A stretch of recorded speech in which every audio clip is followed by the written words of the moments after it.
Muito obrigada, Sra. Ministra. O Governo diz que o programa de ajustamento foi um sucesso. Uma afirmação desse género não pode ser feita com base nas avaliações da Troika.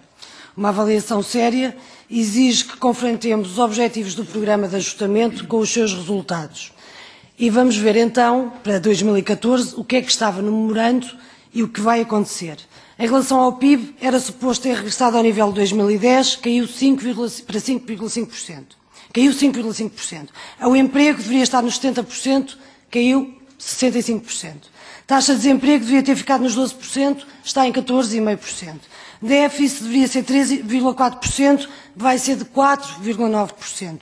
Dívida, que é a principal variável, devia ter estabilizado nos 115%, está em 128%.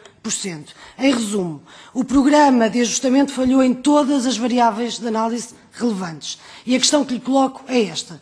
Se o programa de ajustamento tinha como objetivo resolver os problemas do país e não levar a cabo uma agenda de fanatismo ideológico, como é que isto pode ser considerado um sucesso?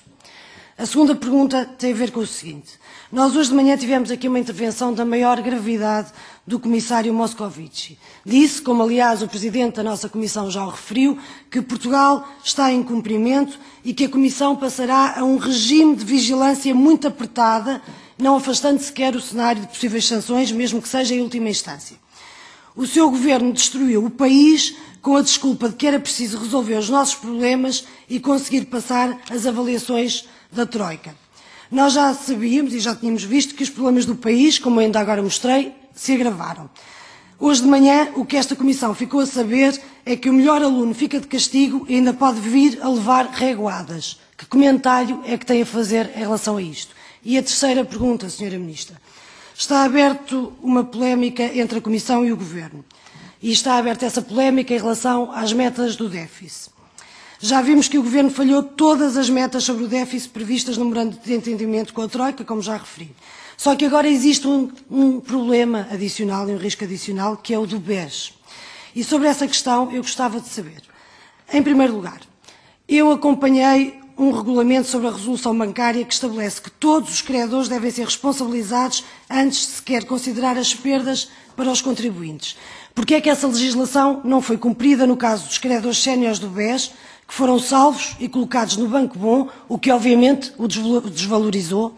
E porque é que o Governo português decidiu proteger esses credores em vez de proteger os contribuintes, ignorando o que está no direito comunitário?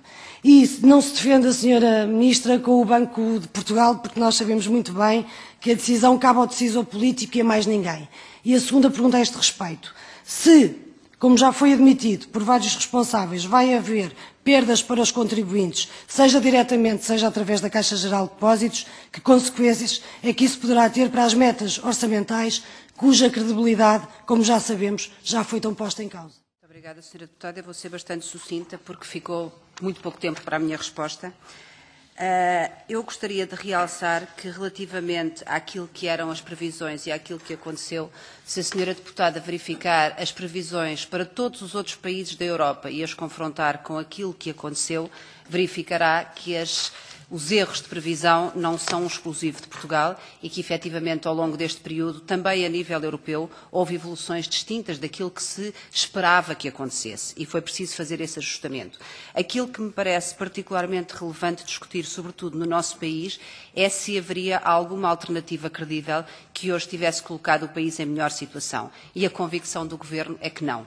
O processo tem sido duro, tem sido difícil, mas os resultados estão aí. Não têm exatamente as metas que inicialmente tinham sido propostas, mas estamos claramente numa situação melhor, mais sustentável e com progressos assinaláveis em todos os elementos do programa.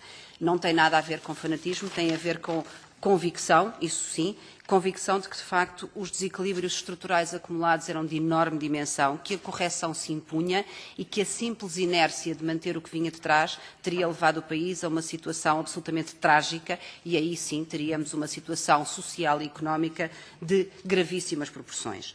Quanto à questão que se coloca relativamente à divergência com a Comissão. Aquilo que nós temos é uma situação de risco de incumprimento. Eu recordo que estamos a falar de previsões e já tive aqui a ocasião de explicar por que razão é que entendemos que as nossas previsões não devem ser alteradas e que haverá uma aproximação gradual das previsões à nossa situação, dentro daquilo que é possível prever. E muito rapidamente, só para terminar com a questão do Banco Espírito Santo, Sra. Deputada, de facto, a lei em Portugal confere ao Banco de Portugal as decisões sobre mecanismos de resolução. Eu também acompanhei as discussões em matéria de união bancária e aquilo que está em vigor neste momento é um mínimo de burden sharing que é imposto aos acionistas e aos credores subordinados. Só a partir de 2016 é que o burden sharing terá de ir até 8% das responsabilidades. E os contribuintes estão protegidos, Sra. Deputada. Aquilo que existe é uma responsabilidade para o setor financeiro e aquilo que pode vir a acontecer se uma série de acontecimentos através da Caixa Geral de Depósitos é claramente um assunto que não é adequado colocar neste momento porque tem muitos ses e pode nem sequer se concretizar. Obrigada.